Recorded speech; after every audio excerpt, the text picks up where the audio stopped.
Florida, and also temperatures on the rise here in Rhode Island. It was a very chilly start this morning. We had 40s, even a few 30s. We'll be talking about quiet weather around here next few days, but also spending a lot of time on Matthew this morning, which is unfortunately making its way towards the Florida coastline as a powerful Category 3 hurricane and likely to continue to strengthen, potentially a Category 4 hurricane as it nears the Florida coast. How about these temperatures this morning? 35 Taunton, 43 New Bedford, 43 the low in Providence, 40 in Smithfield.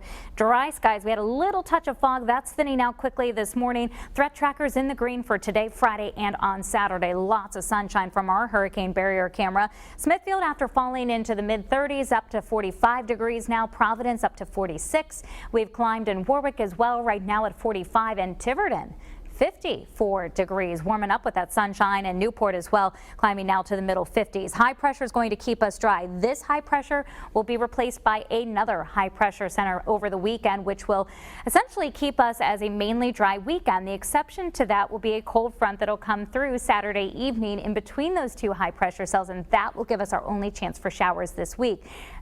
High pressure, it's blocking Matthew from coming northward, driving it to the north and west towards the Florida coastline. It's passing the eye of it near Nassau and the Bahamas right now, moving northwest at 12 miles an hour.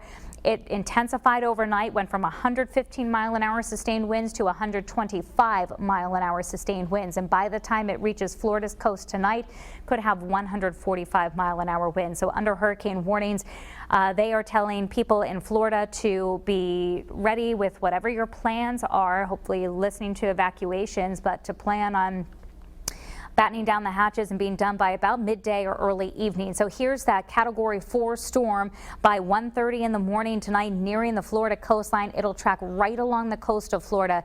You know, this is likely to bring some devastating impacts to Florida, not just with winds, which could top 130 miles per hour with the gusts along that Florida coastline, but also with devastating storm surge flooding expected, rainfall amounts of as much as 5 to 12 inches of rain. It'll track near the Georgia coastline, move a little bit further away from the South Carolina coast, but still under some hurricane watches there, and continue to weaken as it curves around and heads back southward early next week as a tropical storm. In terms of when they'll start to see hurricane force winds reaching Miami by this evening, potential for hurricane force winds overnight, southeastern Florida coastline, places like Fort Myers, Florida could see some of those very strong winds up through Daytona Beach.